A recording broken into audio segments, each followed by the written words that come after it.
La calebasse du roi, partie 3. Le retour des ancêtres. Les histoires d'Histo-Africa. Le soleil se levait lentement sur le village d'Adomé. Les habitants, inquiets, observaient la forêt encore enveloppée de brume. Tala et les survivants marchaient lentement sur le sentier du retour. Dans ses bras, elle tenait la calebasse du roi, maintenant couverte de fissures lumineuses. Lorsqu'elle entra dans le village, les tambours s'arrêtèrent d'eux-mêmes. Les anciens se levèrent, les enfants se cachèrent derrière leur mère. Un silence sacré régnait. Tala s'agenouilla au centre de la place. Le roi Kunda s'est sacrifié pour apaiser la colère des esprits. Mais quelque chose demeure encore. La vieille prêtresse du village s'approcha, les yeux remplis de larmes.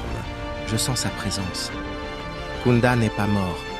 Il veille sur nous depuis le royaume des ancêtres. Mais la calebasse doit être scellée une dernière fois avant la prochaine lune. Cette nuit-là, tout le village se rassembla autour du grand feu sacré.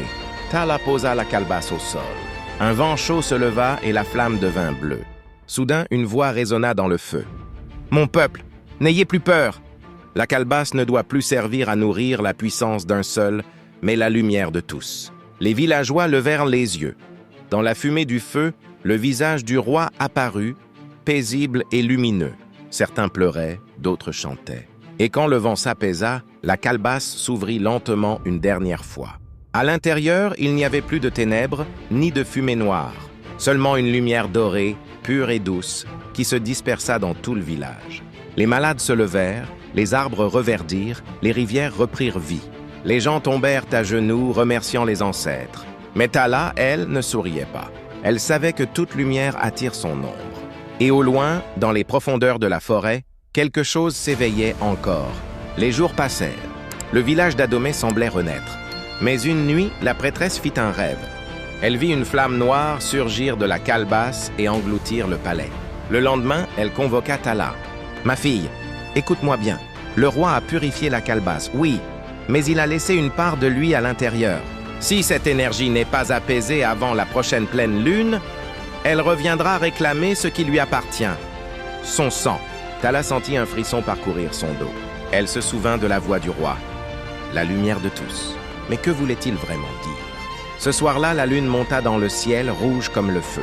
La calebasse, posée au centre du village, commença à vibrer. Les enfants se mirent à pleurer, les chiens hurlaient et le vent se leva brutalement. Soudain, la calebasse se fendit, libérant une silhouette brumeuse. C'était le roi Kunda, mais son visage n'était plus humain. Ses yeux brûlaient comme des charbons. « Tala, tu as ouvert la voie de la lumière, mais tu as oublié le prix. Le pouvoir que j'ai laissé ne m'appartient plus. Il cherche un nouvel hôte, et il t'a choisi. » Tala recula, effrayé. « Non, je ne veux pas de ce pouvoir, je veux seulement la paix. » Mais la lumière jaillit du sol et l'enveloppa tout entière.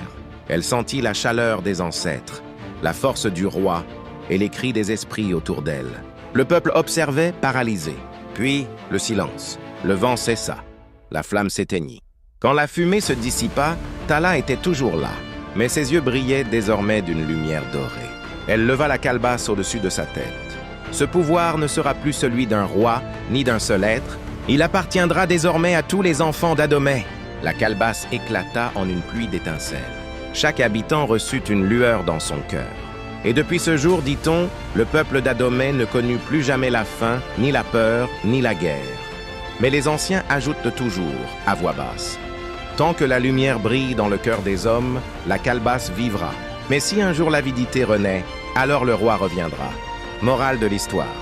Le vrai pouvoir ne se trouve pas dans les objets, ni dans le sang royal. Il se trouve dans le courage, la sagesse et l'unité de ceux qui osent aimer leur peuple plus qu'eux-mêmes.